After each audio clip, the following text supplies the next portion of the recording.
This experience happened to me in 2005 when I was working at a foreign company based in Semarang, Central Java, that dealt in teak furniture. My job required me to travel to various cities around Central and East Java. I usually took the bus to reach my destinations, but one day I decided to try traveling by motorbike. I left Semarang at 7 a.m. and first visited a furniture factory in Colomadu, Solo, for a product inspection. After finishing around 4 p.m. I continued my journey towards Ponorogo, East Java. After getting a little lost, I finally found the road to Ponorogo via Wonogiri, Solo. It was the first time I'd taken this route since buses usually went through Ngawi Madi and Ponorogo. At first, the road was normal, but after passing through Wonogiri, it became winding and hilly. My body felt exhausted. Imagine a person who is 175 centimeters tall, riding a small motorbike over hundreds of kilometers on winding roads that felt like a racetrack at Laguna Seca. I entered an unfamiliar area, a place I didn't recognize. With only trees and rice fields on either side of the road, I tried to find a place to rest. As I went down a winding, tree-shaded road, I saw an abandoned roadside stall across the road, a wooden table, old and worn. It seemed perfect for lying down. I stopped, took off my shoes, I wasn't wearing socks, sat for a moment while drinking some water, and then lay down to rest. It was around 5:30 in the evening. Barely 10 minutes passed, and my eyelids grew heavy, almost falling asleep, when I suddenly heard children laughing nearby. I woke up, trying to find where the sound was coming from. I looked around but saw nothing. I shrugged it off and lay back down, shifting to my side. After about 5 minutes, I felt something blowing on the back of my neck. I stayed still, thinking it was just a breeze from the fields.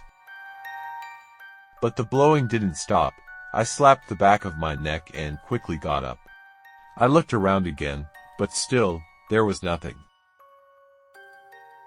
Suddenly, I heard the sound of a motorbike horn.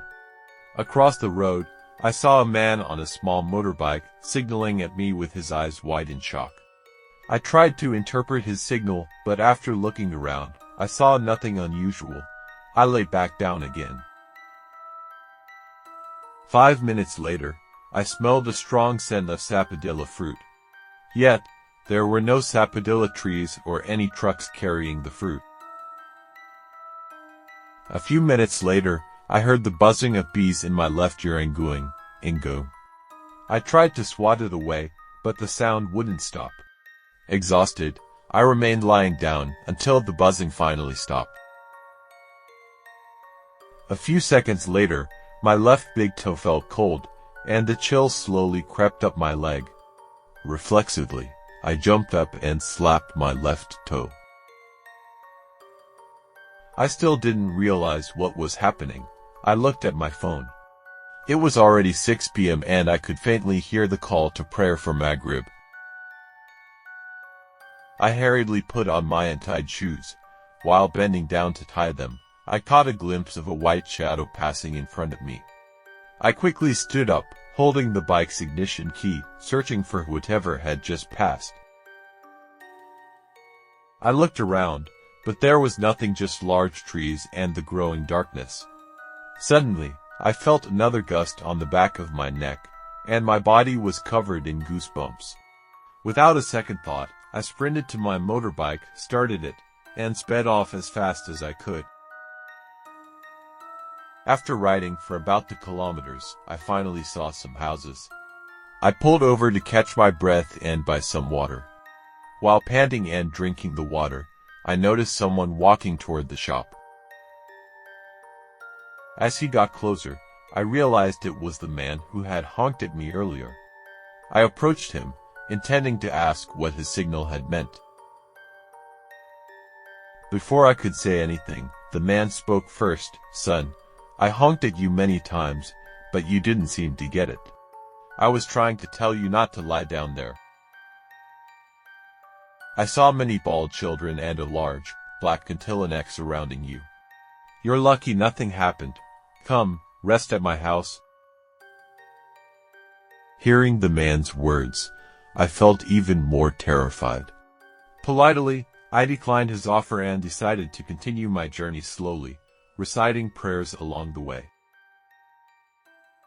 Thankfully, I arrived in Ponorogo at around 7:30 that night. To this day, I don't know the name of the village where this happened. But every time I pass that road, I always remember this eerie experience.